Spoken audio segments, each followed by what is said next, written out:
Assalamu alaikum. Good afternoon, and thank you for joining us today, October 6th. This is the first business luncheon that the Council of Islamic Organizations has been a part of, and we're welcome and thrilled to have the Illinois Muslim Chamber of Commerce as our co-host in bringing this, what we feel is a very special event.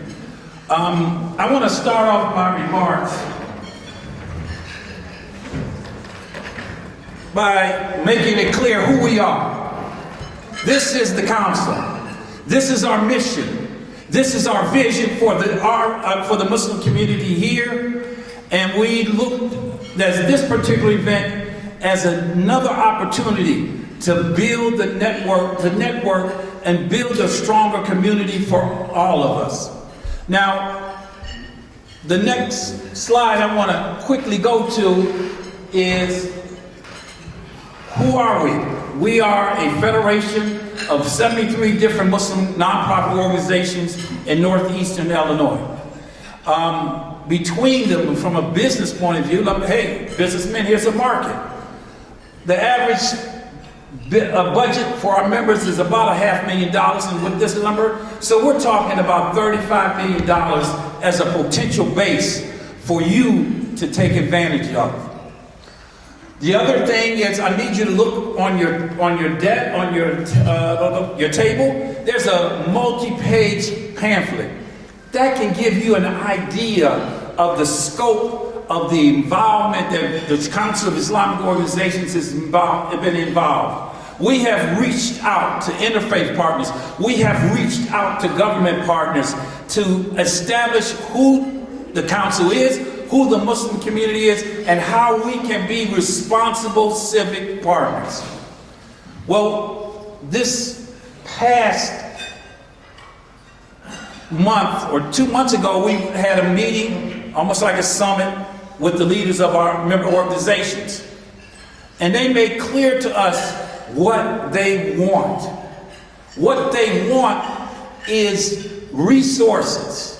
They want to be able to have collective buying to reduce the cost that the masajid are facing. They want to have access to professionals that they can rely on as they have various legal, financial issues that they confront. They need access to tradespeople that they can rely on, that will do the job that needs to be done. They need grant writers. They need consultants. They want to establish endowment funds. How do we do that? We need professionals to provide these services to our member organizations. And we also heard from some of you. I can even recall being chastised by one of you saying, why does not CLGC reach out to the small businesses and give us an opportunity to tap in to this large, professional, well-established net market? Today is our answer to that question, to that request. We want to come before you to give you an understanding who we are as an organization, who our memberships, and what our needs are. We represent an untapped market for many of you. You represent an opportunity of resources that we don't even know about. How you can help improve each of us as operating institutions. So, on behalf of the council, the board of the Council of Islamic Organization, and the board of the Illinois Muslim Chamber of Commerce, thank you. We welcome you this afternoon. And at this time, I want to turn the dais over to the chairman of the Council of Islamic Organizations, Irshad Khan. So I'm so delighted and excited to see all of you are here today. My name is Irshad Khan, the chairman of the Council of Islamic Organization of Greater Chicago. I'm so humbled and honored to see you all today with us. This is a first of a kind event that we wanted to host, especially focusing on our Muslim community and making sure that we are bringing those resources, we are bringing those network connections that we have, and we want to offer this to our community and also bring our business community together so we can make a greater impact. So with that, I welcome you all again today, and I have a short remarks that I want to make, which kind of align with what was just said regarding the mission and vision of the council. From the inception of the council, this has been a goal of council of providing these resources, bringing resources, and collaborating with our membership. Over past 30 years, I'm excited to say that we are in our 30th year of celebration this year, and I want to thank all of you, the community, that helped the council grow, and I also want to thank all my past chairs who had dedicated their time and effort in building this community to move forward, and I want to thank all of you supported us along the way. So the council provides a platform for our members to learn, grow, and be successful. And today's event is all about that. Today's event is empowering one of the segments of our community, which is a Muslim business community, and that's why we're here today. I'm so proud to say that the council networking and the community relationships, that we were able to bring those resources to help our Muslim business to be more competitive, increase their revenue, grow, and cultivate the relationship with the community and the community at large. Our relationship with the Governor's Office, the Illinois Department of Public Health, Illinois Department of Human Services, Illinois Department of Commerce and Economic Development, those who are here today, Illinois Housing Development Authority, and multiple range of influential corporations and the businesses who are part with us. Council wanted to bring a value add for our membership, and we feel this is an opportunity that we all have together to make a greater impact. I was so excited to see so many of you, the business owners, that has had that opportunity but never got reached out to the greater community. And through the council, we want to expose you to that opportunity. What was shared before, our representation, we are the largest Muslim organization in the Chicagoland area and across the state, and we have over 500,000 of Muslims that we represent. And this is an opportunity that you all have to be engaging with the 500,000 of Muslims through council. And that's a platform that we want to offer you today, so you can take advantage of your business and grow within that community. What we have today to offer you is some of those platform, that networking opportunity, and this is a start.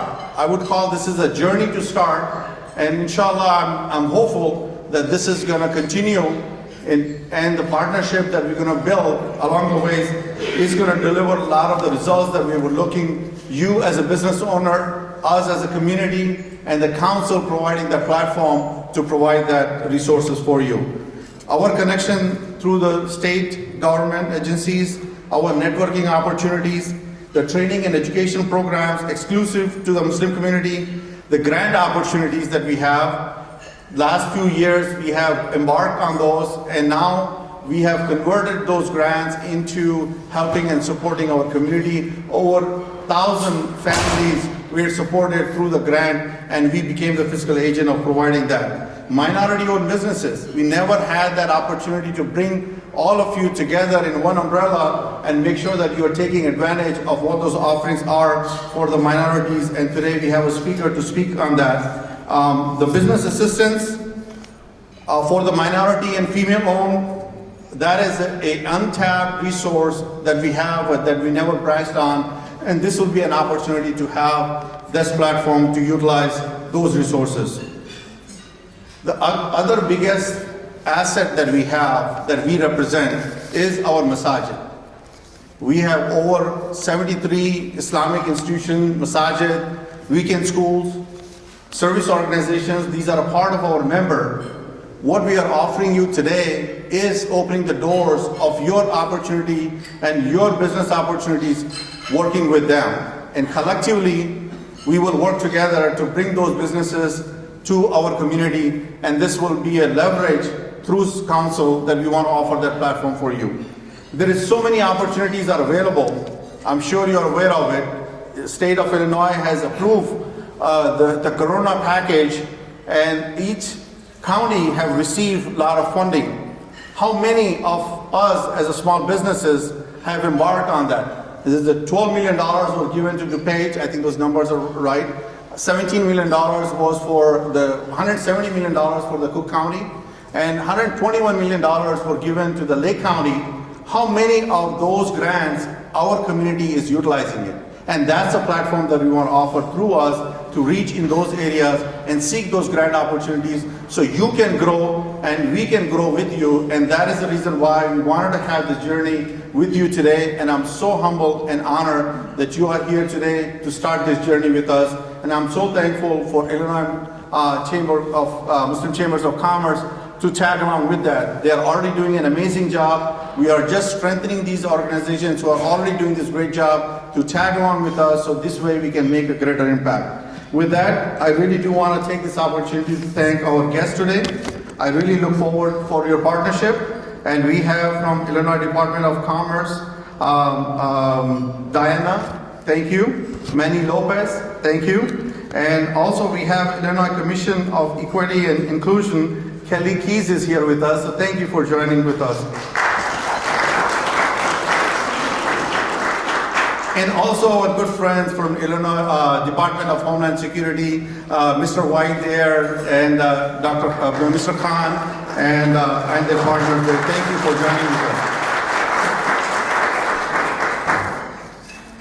We are excited to see you all here, and we are excited for your future opportunities, and we are excited for you to use council as your platform. There is many opportunities for you to engage with us. On your table, there is a flyer. We have an upcoming gala coming up. We are celebrating our 30 years. 30 years and our theme for this year is honoring the past and commitment, our commitment for the future. And we want you to be partnered up with that. There is a huge opportunity for you to be part with us and reaching out to those community members that I just spoke to, that you will have an opportunity to pick any packages based on your reach and the need. So there are some flyers available for you. Before you head out, please stop by and ask our staff for more detail. Inshallah, we're looking forward for your partnership and the growth together. Inshallah, will make a greater impact. So thank you again for coming. Assalamu alaikum.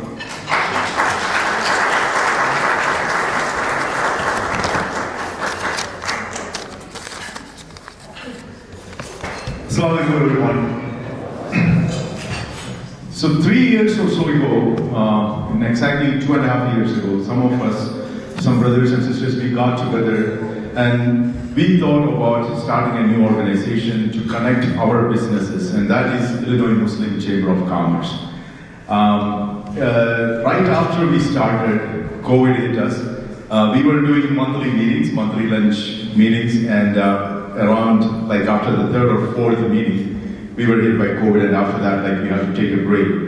And during that time, we did virtual meetings. We did several PPP educational sessions on behalf of Illinois Muslim Chamber of Commerce, and we collaborated with CAOGC in that effort as well. So a little bit background about us. The purpose is actually to create a platform where the Muslim businesses can connect each other, right? Get to know each other, and to stimulate the local economy, to find some businesses which are like-minded, as well as to increase job opportunities in our areas where we operate. And one of the most important thing is through all this, like share the Muslim values in the areas we live. If you look, several thousand years back, when Islam was spreading, Islam primarily spread through how people acted in that community, how people contributed back into that community. And as Muslims living in this society, we strongly believe that we have that responsibility through our way of conducting business. And Muslims, as you all know, business is is in our DNA. So that is one reason why we started this organization. Right now, I just wanted to let you know, we have a website, ilmchamber.org. That website is live right now. So if you go there, you can see the details about our programs, things of that sort. You can become a member, and we are not asking you to become a member right away, but come and attend more meetings and engage with us and find the value. And then our goal is actually to have all the Muslim businesses in Chicagoland area to be a member of the Illinois Muslim Chamber of Commerce. But we need your support. That is the most important thing. Come, engage, support. What our tagline is: connect between each other. So connect, support, and grow. So if we all connect each other and we support each other, then we all can grow together. There are so many programs which are offered by Illinois Department of Commerce and the State Department, and our goal is actually to make these available for our community. So most of the time we are not even aware of all these programs. As minority, I was talking to our guest here, most of the time the minority communities, they don't even know, even though they know that there is a grant available or there is a funding available, most of the time their understanding is, oh, if I apply, I may not get it, so why I waste my time? But that's not true. If you get the proper support and the proper platform, then you can apply for it and you can get it. So using that, those opportunities, making it available for our community, and through that support, we all grow together. That is the main reason why we founded this organization. So now, from now onwards, I will take on the introducing the speakers. Going forward, we have some great information awaiting for the community today. So we have Kelly Keys here. Kelly is the Illinois Commission on Equity and Inclusion. She's the chair and executive director of that. And so I would like to introduce Kelly to share her organization and the details with the community. It's a new commission created in January 2022, and the vision of this commission is to help the state enhance its workplace culture in both contracting opportunities and hiring. Kelly, please give her a round of applause.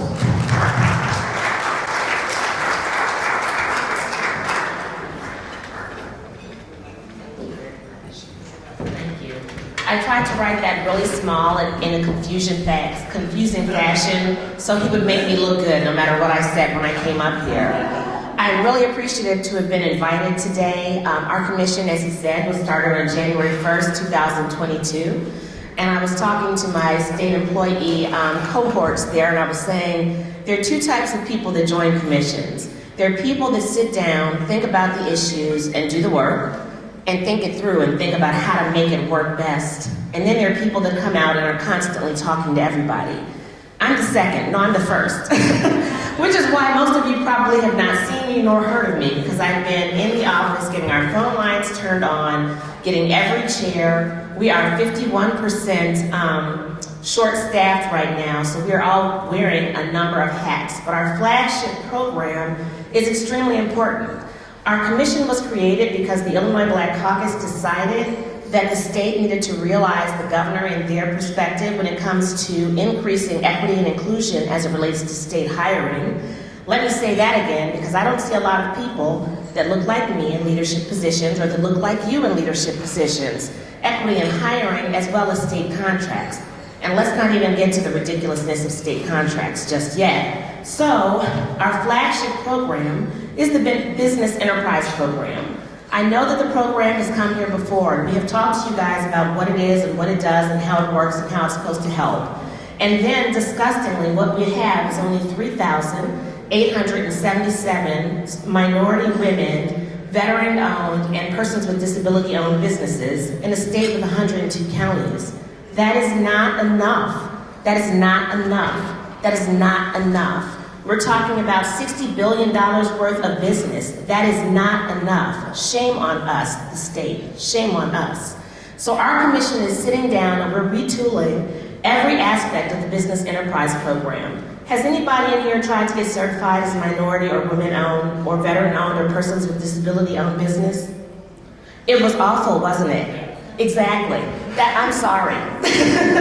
So we're changing that. I sort of feel as though in the past, my team was encouraged to take the Heisman position, and they were all about the stop. That's not what we're supposed to be doing. We're supposed to be making sure that we get qualified minority, women-owned, and businesses owned by veterans, service-disabled veterans, and persons with disabilities certified. We're supposed to put people in the position so that you guys are aware of contracting opportunities so that you can bid, so that you have an opportunity to meet with prime vendors who are getting the $60 billion worth of business.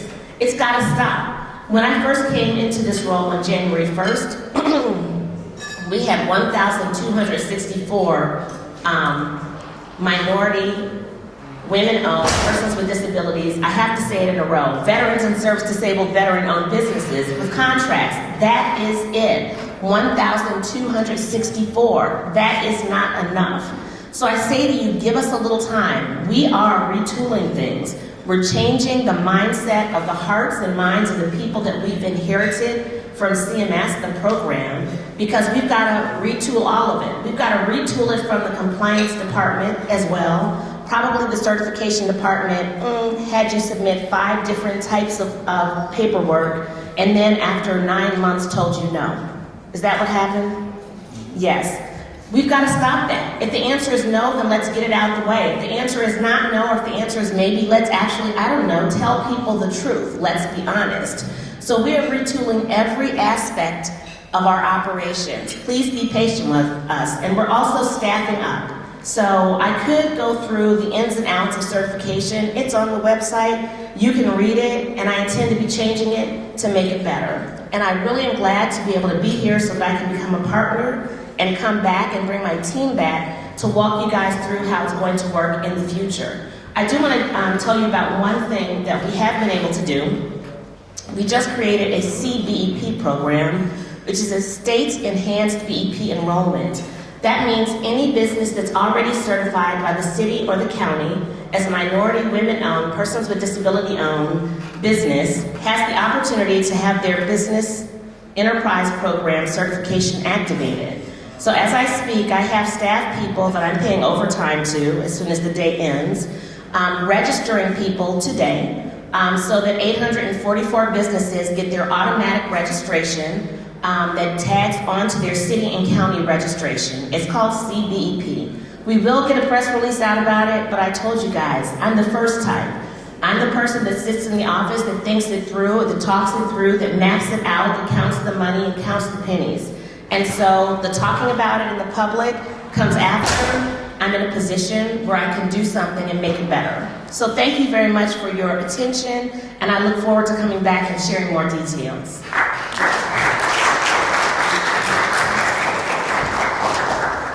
Thank you, Kelly, and we are looking forward to working more closely with your commission in the coming days, years. Next is going to be Manny Lopez and Diana Alfaro, and both are from Illinois Department of Commerce, and they will be talking about funding opportunities, minority certification for our community businesses.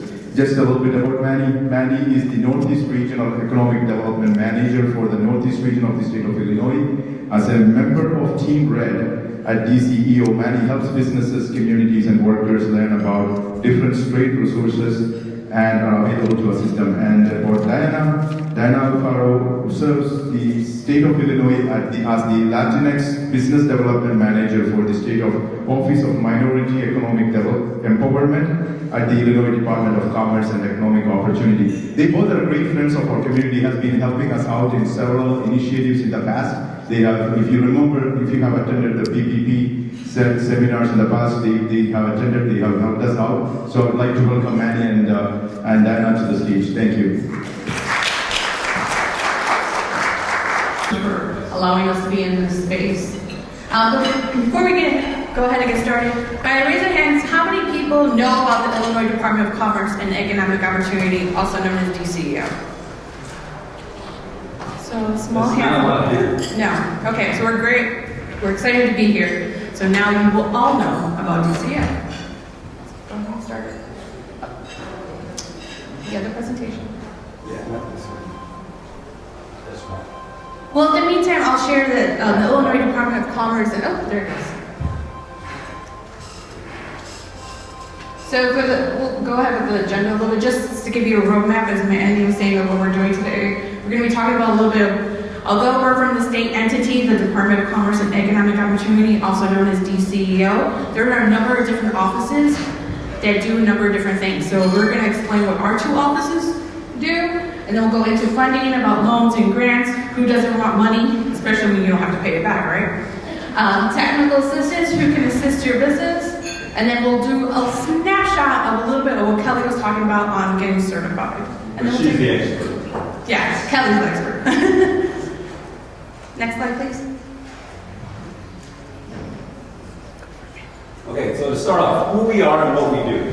As I mentioned, one of the things you're going to learn about the state of Illinois, and actually most states, is we like to make everything into an acronym, right? So our agency is the Department of Commerce and Economic Opportunity, but of course no one really calls that. We're known as DCEO, right? We're in two sister bureaus. I am in the Regional Economic Development, or also known as Team Red, and more or less, the state is broken up into 10 economic regions as far as the state is concerned. I am the Northeast Regional Manager. The Northeast consists basically of Cook County and all of the collar counties around. Will, Kankakee, Kendall, Grundy, Kane, DeKalb, McHenry, Lake, DuPage. I think I got all of them. I don't know if I missed one, but more or less the Northeast. Team Red, there's right now currently 12 team members in the entire state, and there's 4 of us for the Northeast. As the Northeast, while it's a smaller section, obviously it's only about 20% of the state, about 80% of the economic activity happens in the Northeast. So there's a lot of economic, very concentrated. So for our region, there's 4 of us. I'm the regional manager. We also have Joe McEwen, Cecilla Smith, and Agnes Masnick. We're kind of spread out throughout the region. As you can imagine, it's very, as I mentioned, I mean, just with the city of Chicago and Cook County, it's very concentrated, but then with Will, Kankakee, and the other counties. More or less, we're the outreach portion of DCEO. I like to consider the way that I describe it a lot of times even to my own family. They're like, oh, what exactly do you do for the state of Illinois? I'm sort of an economic development concierge. What that means is basically I'll meet with companies, organizations, local units of government, find out what projects, what initiatives they have going on, and see if there's any state resources that I can find to help them with that project. Is it funding? Are they looking for workforce, training dollars? Maybe it's financing. They're looking for loans or grants, whatever different things. Then I would make that introduction to whatever program that might be, whether it's part of our business development, our community assistance programs. They're the ones that are actually managing those programs, so I'll make that introduction. I'll introduce you to the folks that are actually, quote unquote, have the checkbook, if you will. And I'm specifically out of the Office of Minority and Economic Empowerment, also known as OMEE, O-M-E-E. We support minorities, women, persons with disability, and veteran-owned businesses, or overall marginalized communities, because we also support Arab and MENA and LGBT+. And so what we do is provide very intentional outreach and connecting our demographics to resources, not only connecting them, but making sure that they're able to obtain those resources. And then we work on the internally to try to break down a lot of the systematic barriers that have hindered our communities from applying to programs and getting access to those resources. So it's kind of a twofold thing. So right here, you see basically what I was referring to. This is the map of the state of Illinois. These are the 10 economic regions that I talked about. We'll be providing this information for everyone, but you can find it on our webpage. I do recommend that everyone at least Google search Illinois DCEO. Just IL DCEO. The first page that comes, that's our homepage. Bookmark it, save it. There's always great information there about different grants, funding, opportunity, all the new resources that we're talking about. Everything that we're going to pretty much touch on, you can find it there. And you can find basically the map. You can see whatever region. If you have friends, other business partners downstate, you can find who their Team Red representative is up here, and also our OME team. Our office is a little different setup to Team Red. We cover the entire state. So we have business development managers that work the entire state, and they have a focus on the demographics that they serve. So one of the barriers that we know that happen in our communities is, who do you know? Your social capital, your network, right? So I totally invite you today not only to connect with your team rep member, but also your only point person. We want you to know as many people as possible, right? Because we want to make sure you get access to as many resources as possible. So a little bit more of what Team Red does as well, right? So we provide business development, external stakeholder outreach, technical assistance, and customer service. As I mentioned, that's one of the key things that we do when we meet with folks, with clients. We're going to make sure that we provide you the top-notch customer service that we can to put you in connection with the different programs or resources that are available at the state that can assist you. We do various different things from what the company, when we meet with the company, we'll try to find out, get that intake. Find out what the company does, what do they produce, how do they work, what needs they have, what are they looking to do? Is it, like I said, workforce? Are they trying to recruit? Are they need training dollars? Are they trying to find funding? And then now we compare that with assistance with site selection, with different partners that we have at the state of Illinois, like Intersect Illinois. They provide a lot of data analytics and information on site selection throughout the entire state, looking for buildings that you're looking for specific codes with utilities or workforce information. If you're trying to find a certain type of job market in the state, they can provide a lot of that assistance, and that's a lot of it starts with us and through that introduction. So just to go into a little bit more of our office, we have a small but mighty team. We have 3 business development managers that focus on covering the entire state. There's Matthew Simpson, who is our African American Black Business Development Manager, who supports Black-owned business as well as persons with disability and veteran-owned. We have Michelle Laura White, who is our Women Business Development Manager, who supports women-owned businesses as well as Asian, Pacific Islander, and Native Hawaiian-owned businesses. So we have 3 individuals who support the entire state. And we provide one-on-one technical assistance. So if you need to sit down with someone and talk about what's their needs for your business, etc., we could sit down with you and talk about resources, how to connect you to the resources that you need, etc. The other thing we do is we have a webinar called Online with Omi, and in a little bit, in another slide, I'll go a lot more in depth on that. We also create very strategic partnerships. We have a couple of collectives which bring all together the organizations that support a demographic to network with each other, to strategize together how we can better serve that community. We also do month-long celebrations. So earlier this year, we did Women's History Month, Arab American Heritage Month, Pride. We're in the process right now of celebrating Latinx Heritage Month. Also in the month of October is Women's Small Business Month, so shout out to all our women-owned businesses in the room.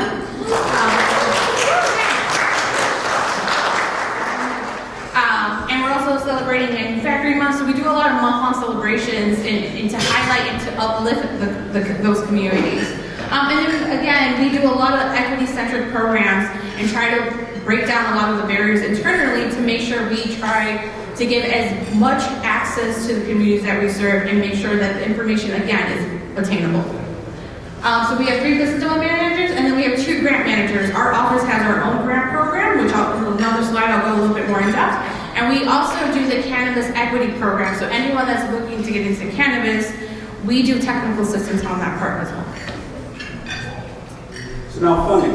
One of the things we wanted to kind of cover and talk a little bit about is funding. What kind of loan programs are out there? We do have currently Advantage Illinois that's out there. Advantage Illinois basically, it's a participating loan program where basically borrowers have, if you have difficulty accessing traditional funding sources, the state of Illinois actually kind of helps sort of reduce the risk of lenders by offering a network of community banks that offer different rates for different folks that are technically usually either underfunded or can't get the necessary loans that they're looking. So we subordinate position thereby reducing the risk for the lender, more likelihood of providing that loan. You still have to find one of the community banks that we work with. If your bank currently is not on the list, we're always happy to add new banks. We will meet with the bank. We have a team that goes out, meets with them, and make that agreement and actually bring them into the fold. Currently, I believe we're over 80 banks in the state of Illinois that are participating in the PLP and the Advantage Illinois loan. Just so you know, to give you a little bit of idea, the participation is a lesser of 25% of the project, whatever project or initiative that you're actually undertaking. 50% 50% of the entire loan, or about $1.5 million. At least one full-time job needs to be created for every $50,000 portion of the loan. So it is really kind of geared towards that job creation, that growth for that company or that organization, whatever it is that you're looking to do specifically. Now, there's two parts to Advantage Illinois. This is the more or less the first and overarching part of Advantage Illinois. The second one, thank you, it's part of our FAME program, which falls under Advantage Illinois, which basically FAME stands for, and I told you we love our acronyms, right? Funds for Advancement of Minority Enterprises program. And FAME, like I said, is an offshoot of the Advantage Illinois loans, but it's specifically made for minority, women-owned, disabled, and veteran-owned businesses. So it does actually provide some additional assistance for those that are kind of sometimes left behind, and really trying to provide that. The key with one of these is any one of these categories, whether it's the minority-owned, women-owned, veteran, or persons with disabilities, that company has to have at least 51% ownership out of those categories. So whether it's a woman-owned, a veteran, 51% has to be falling into one of those categories. And the way that FAME works compared to Advantage Illinois is it's 50% of the project, right? But it's actually fixed at a 2% flat rate interest rate. Advantage Illinois is 2% below the market value, so wherever the interest rate is, it's going to be 2% below that. FAME is not. FAME is locked at a 2% flat rate. As I mentioned, it's 50% of the project, so it's a little bit more, obviously. 50% of the loan, or $400,000. And with FAME, you need at least one full-time job to be created out of every $65,000 for the loan. So one job for every $65,000. And the maximum term for FAME loan is about 7 years. Grants, good stuff. The grant opportunities, right? Who doesn't want free money? And I don't really, it's not really free because it's our taxpayer money, right? So there are currently a couple of grants open at DCO. We have our Business Attraction Prime Sites Capital Grant Program. It is a grant program for bigger businesses who want to do large capital investment, who could create significant job creation. So that one is currently open and that one's on rolling. At our website, there is a button, as Manny was saying, you could Google Illinois DCEO, or you could go to illinois.gov/DCEO. There is a button on our website that says grant opportunities. Currently, you could go and see the list of other grant opportunities, but for small business owners, right now, there are a number of grant opportunities coming down the pipeline that I want to talk about. So we have the B2B Startup COVID-19 Adaption Grants. So if you opened your business on January 1st of 2020 or later, so like now, and you had COVID-19 expenses, let's say you had to buy plexiglass, gloves, hand sanitizer, etc. You redid the HVAC system to make sure that the air was being circulated better. You could get those expenses reimbursed. So this is a grant for you that's coming down the pipeline. It's opening very soon, so just an FYI for any business that started on January 1st of 2020 and later. We have another grant opening up, which is called the B2B Reactivating Downtown Grants, or also known as REVAMP. This is a grant opportunity for businesses that moved into a storefront that was empty for 90 days or more during the pandemic. This is a way to help rejuvenate a lot of our commercial districts that we know were hit hard during the pandemic. So if you are a business owner that moved your business into a storefront that was empty for 90 days or more during the pandemic, that is a grant opportunity coming for you. In addition, we have the OMI grant. And I say that for short because the long name for that grant is the Minority Capital Infrastructure Program, also known as the OMI grant. That is the grant that comes out of our office. It is a grant that targets minority-owned businesses for capital expenses. So let's say as a business owner, you're looking to buy a second building, or you're currently renting for your storefront and you want to buy that building that you're renting in, you could use the money for this grant to buy that building. You could use the money to renovate the space. You could use this money to purchase equipment. So this is a grant that's coming out of our office and it's going to be opening up in a couple of weeks. And additionally, for any of them, if there's any nonprofits in the room, I do want to flag that we have a small business development center known as a funding opportunity, also known as NOVO, as Manny was saying, we love our acronyms of the state. This is a grant opportunity for nonprofits who want to create more business assistance and support to the business community. So it is partially funded from the federal government, state government, and the local host organization. So if you're interested in having a business center at your nonprofit, this is a great opportunity to consider.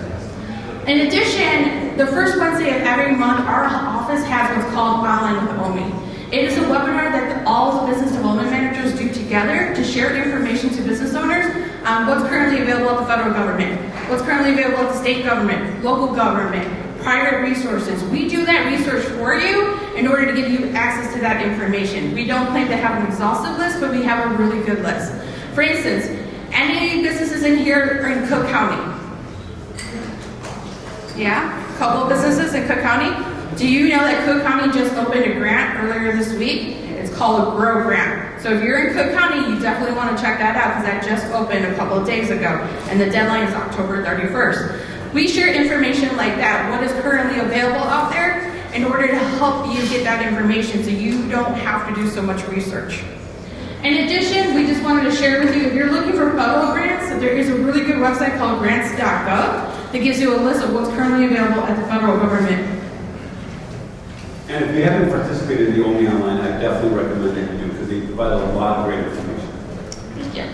In addition, if you're going to be applying for some of our grant opportunities that are non-pandemic related, so again, if you're applying for like that OMI grant, the Minority Capital Infrastructure Program, because you want to apply for a grant in order to purchase a building, to move your storefront or a second location, etc., you do need to get what's called pre-qualified. And what we mean by that is 5 steps. And most of the time, the first 3 steps most businesses already have. You have an EIN or an ITIN, you're already registered with the Secretary of State if you're not a sole proprietor, you're already registered with the Illinois Department of Revenue. It's the last 2 steps that a lot of businesses in our communities are not registered in. So you do have to register with SAM.gov. SAM.gov is the federal monitoring system for the federal government. It basically monitors all the public dollars that go out. It is completely free to register through SAM.gov. And I want to emphasize that it is free because unfortunately many times third parties get contact information from SAM.gov and will email you saying for $600 I can help you finish your registration. For $300 I'll help you finish and verify your information. You do not need to pay anyone. It's completely up to you if you want to pay someone, but that program is completely free. In addition, we have what's called the Grants Accountability Transparency Act, or GATA. That's the Illinois monitoring system to monitor public dollars that go out from our state government. Both those systems can take about 2 to 3 weeks, so if you're interested in applying for more state grants and applying for programs, then I highly recommend that you get pre-qualified now. Feel free to talk to me and Manny, and we have guides to walk you through and people that can sit down with you and walk you through that process. Yes, so we covered a lot of information, right? And you probably, I hope nobody felt like they have to write everything down. More or less, after all the information now, we can tell you technical assistance. Well, where can I find help? Who can help us? Besides Deanna and I. Well, Deanna is responsible for the entire state of Illinois.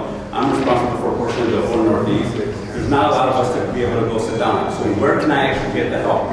We wanted to talk about 3 different entities that can help you and provide that technical assistance. We have our First Stop Business Information Center, our small SBDCs, our Small Business Development Centers, and our Community Navigators. Real quick, by a show of hands, have you heard, who here has ever heard about the First Stop Business Center? Anyone? No? All right, what about the Small Business Development Centers? Anyone? SBDCs? Okay, I see a couple. Or what about the Community Navigator program? One hand. All right, well, we got some more to do. So the Technical Assistance First Stop Business Information Center is basically when you're trying to, and most of you might not probably start here. This is when for folks that are either wanting to start a new business or have a business and are trying to grow their business.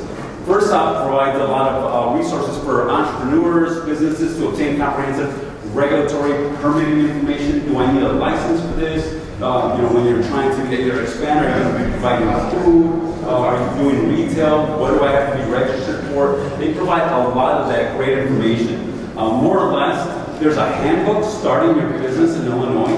That is an immense resource that even folks that have been in business here for a long time have actually looked through it and say, this is a wealth of information in this handbook. I mean, it talks about funding, financing, marketing, accounting, all several different things that you need to find. So it's a great resource, and they provide services in different languages as well. Going to the next one, which is our Small Business Development Center. Our SBDCs actually provide a lot of this, and both of these, by the way, completely free service. It's a one-on-one consulting with other business professionals that will help you with whatever questions you have. If you're trying to apply for that OMI grant, if you're trying to apply for the Cook County grant, you can talk to them about getting that technical assistance and even that hand-holding to see what eligibility criteria you need, what documentation do you need, what papers do you need. So a lot of that assistance comes also from our small business development centers. When you go to their webpage, you put in your zip code and find the closest one to you. Any one of them will help you, and they're scattered all over the entire state of Illinois. But you can find which is the nearest one. A lot of them are in the community colleges, in different chambers of commerce. You can find them kind of all over that place. But they will provide that one-on-one consulting free of charge for a lot of this technical assistance of the programs that we just discussed. And the last technical assistance we want to talk about a little bit is the Community Navigator Program. So we wanted an increased capacity at the Illinois Department of Commerce because we understand there's thousands and thousands of businesses that need assistance, right? So we created this Community Navigator Program where we partner up with local organizations who are on the ground, who are trusted voices, so they can provide that one-on-one technical assistance. So we have a number of partners that can sit down with you, as Manny mentioned, if you're looking to apply for a grant, if you need assistance, the new grants that are about to come out, the B2B startup, the B2B revamp, if you need assistance, we have community navigators that can sit down with you, and many of them provide services in multiple languages. And then lastly, I just want to share a little bit on what Kelly Keys was talking about earlier, which is the Business Enterprise Program, the BEP. Next slide, please. If you were looking to get certified as minority-owned, women-owned, or person with disabilities or veteran-owned business, this is what the portal kind of looks like, so you just get an idea. You have to at least be 51% or more controlled by a minority or the demographic, so a person with disability or veteran-owned. In addition to that, you have to be a permanent resident or a U.S. citizen and have an annual revenue of less than $75 million in order to be eligible. But as Kelly mentioned, they're revamping that program, but these are currently the requirements at the moment. And some of the benefits is being access to state opportunities, recognition, etc., because you now have a piece of paper that you've been vetted as minority-owned, as women-owned, as person with disability or veteran-owned business, etc. And now we'll hand it off. We just have our contact information on the next slide, and then we'll take questions after the next presentation. Thank you. Next program is actually a presentation on ERC. Brother Tabriz Ahmed, who is a board member of Illinois Muslim Chamber of Commerce, will be doing the presentation. A little bit about Tabriz Ahmed. Tabriz is a graduate of DePaul University and currently has his own practice in Rolling Meadows, Illinois.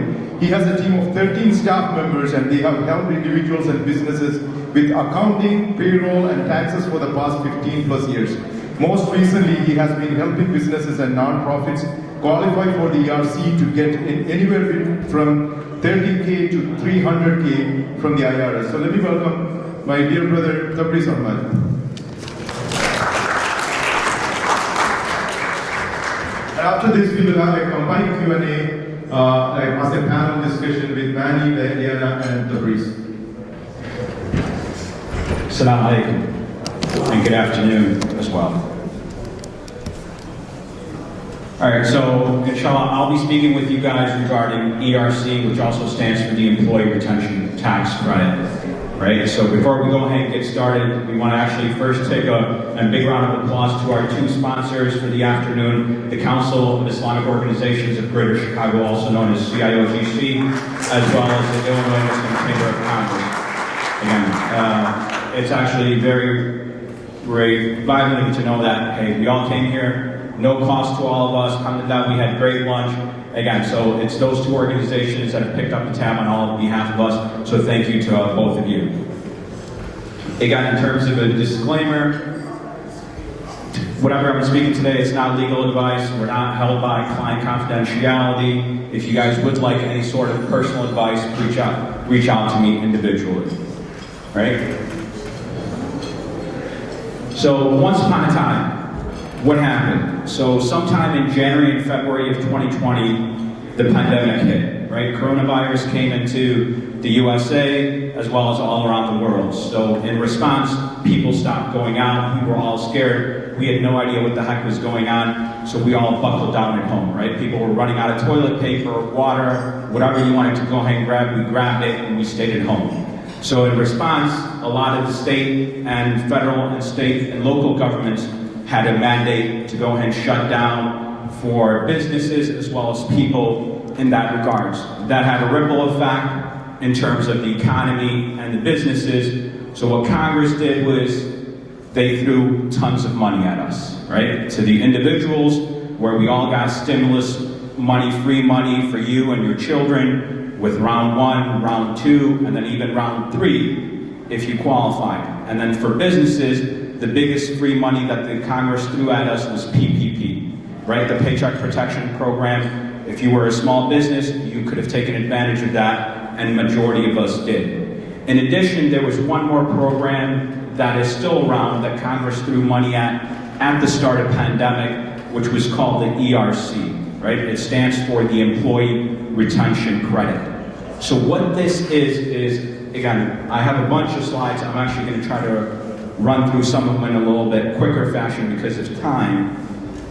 But basically, ERC is a refundable tax credit for employers who have employees. Again, I want to clarify and sustain that you have to have W-2 employees in your business in order to qualify. So if you didn't hire anyone, this program's not for you. Or if you had 1099 contractors, unfortunately this program is not going to help you, right? And you had to have those employees. These are the key dates, number 7 on my list. March 13th of 2020, all the way through December 31st of 2021, right? So if you had any W-2 employees during that time period, you can go ahead and qualify for free money from the IRS. The purpose of this money, grant, tax credit, whatever you may call it, was if you were a qualified employer, it was to go ahead up front when they released this program to keep employees on payroll and not furlough them. And now, if you kept those employees on payroll, you could go ahead, if you didn't get the money up front, you can go get back that money now, right? So if we go to the next slide, please. There are a bunch of players in this game, right, in this space. Who are they? In terms of businesses who've already filed the ERC, and now they're waiting for their tax refunds. Okay. Right? There are people that haven't filed for the ERC just because they weren't aware of it or they haven't gotten around to it. There are some people that believe that they didn't qualify, but they've been getting hounded by various different organizations that have come into the ERC space that's saying, hey, we'll get you qualified, right? Or there are people that thought they qualified and they applied for it, but are now not sure did they really qualify or not. There are some that thought, hey, it's too late to apply for it because the money's run out. There are some people in that space. There are people in the space that unfortunately filed fraudulent claims, right? There are people in this space that have done that, right? And they'll be prosecuted, and one, we have no idea, but there are people that did fraudulent claims on PPP as well as ERC. And then there's what we call the sweatshops, the solicitors. The companies that just came out into business in the past 6 months to a year saying, hey, we're the ERC experts, we can go ahead and get your business all of this money, and the accountants don't know this, but we know it, right? So there are a bunch of people from businesses as well as non-businesses that are in this arena, right? So if we go on to the next slide, right? So again, what is ERC? ERC is a refundable tax credit against your payroll taxes. Again, it's a federal program against federal payroll taxes. How much can you get? You can get up to $5,000 for the entire calendar year of 2020, or $21,000, and depending on when you had employees, in the calendar year 2021. Again, if you qualify, you could get for most people it's 26. There are some organizations or businesses that can qualify up to $33,000, right? Again, the key is you have to have W-2 employees from March 13th, 2020 to December 31st, 2021. Again, the purpose was to go ahead and keep employees on payroll, right? How do you qualify? There are two main things. You have to have a reduction in your gross income because of COVID, or you had a government mandated partial or full shutdown, right? And we'll go through it briefly what those two terminologies mean, right? So again, if we go to the next slide, what qualifies, right? What compensation qualifies for this?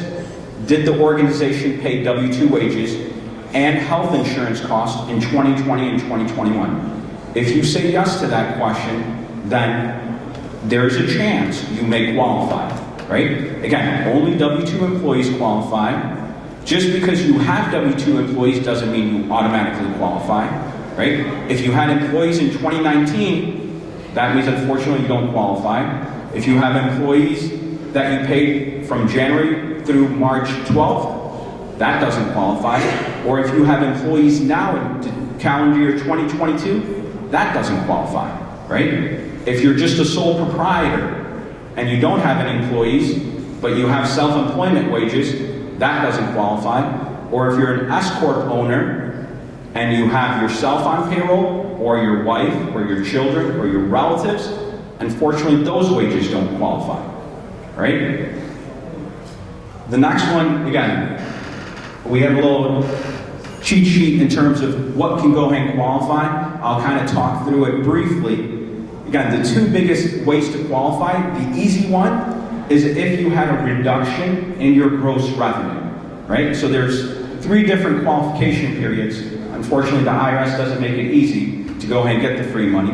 But in 2020, the gross revenue reduction test is you had to have a 50% decrease in your gross revenue for any quarter compared to 2020 versus 2029. Again, a 50% reduction in your revenue.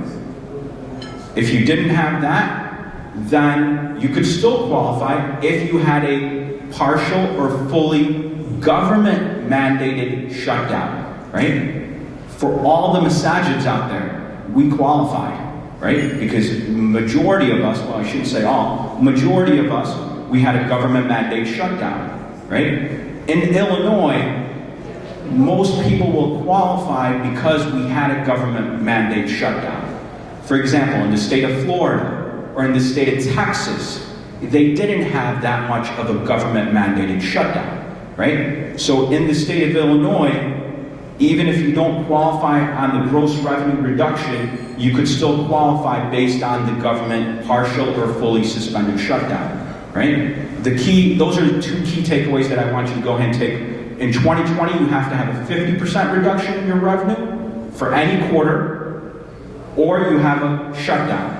And if we go to the next slide, in 2021, that 50% reduction goes to 80%, right? So you have to have an 80% reduction in your gross revenue, or a fully or partially government mandated shutdown.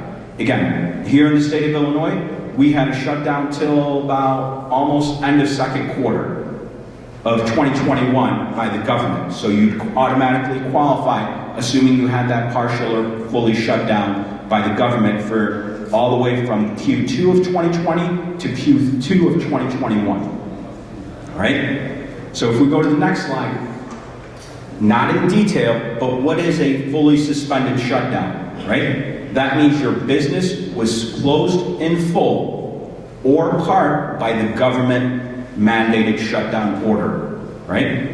Again, as I said, most masajids and schools would qualify under this fully suspension, right? Partial suspension.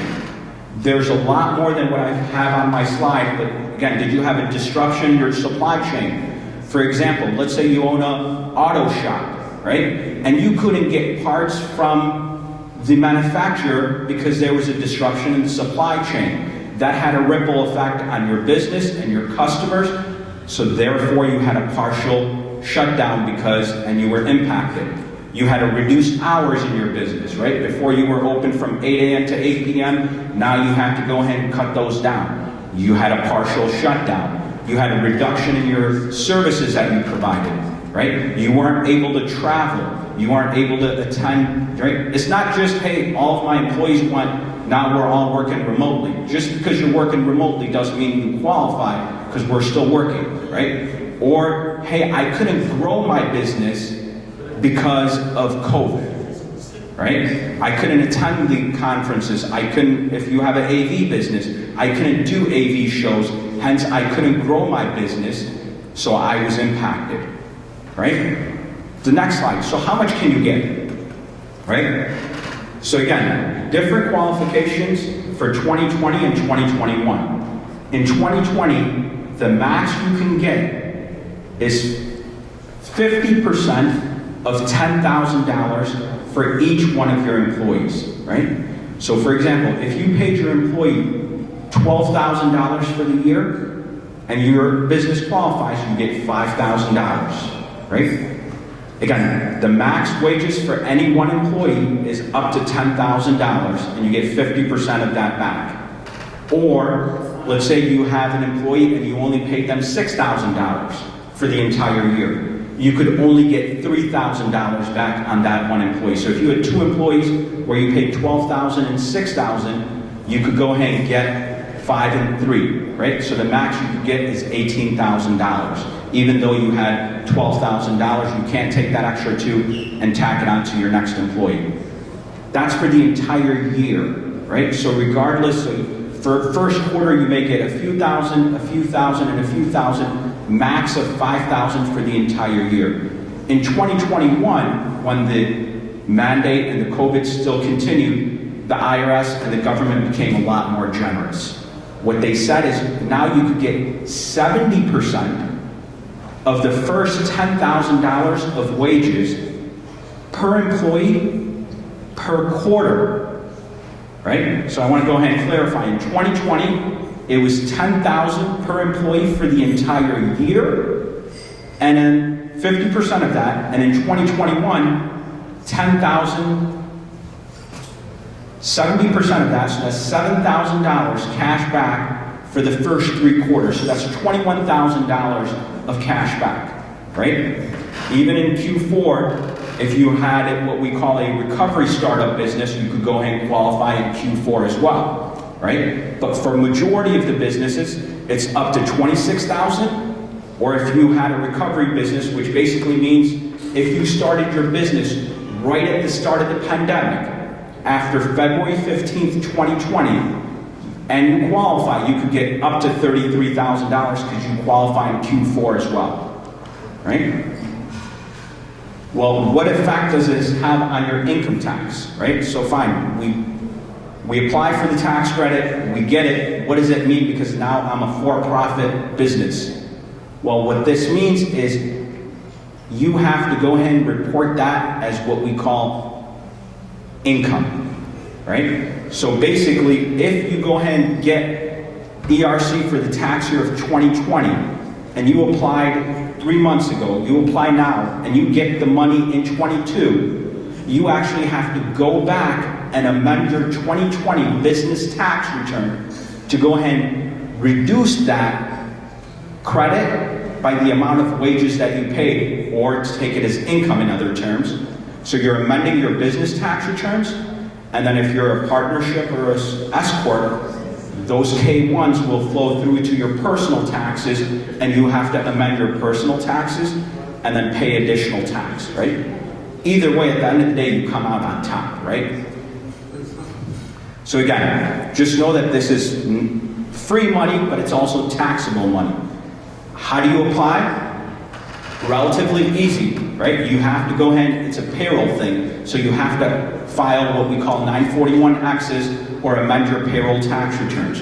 When can you apply? Do it as soon as you can, right? But there's a lot of people that will tell you, hey, money's running out. That's not the case. Money's not running out for the ERC, right? Because it's actually a tax credit, and the expiration is run by the statute of the tax code. The tax code says that you have 3 years to go, if you have a refund due from the government, you have 3 years to go get it, right? So for 2020, you have till April 15th of 2024, and for 2021 ERC, you have till April 15th of 2025, right? So money's not gonna run out, but just go ahead and do it as soon as you can. right now, once you apply, the lead time from the IRS to send the refund is anywhere between 6 to 8 months, right? Again, that's all I have. We'll open up to questions for all the panelists here in a few minutes. Again, I want to go ahead and say a big thank you to Illinois Lucien Chamber of Commerce as well as the council for putting this together. Assalamu alaikum. Sure.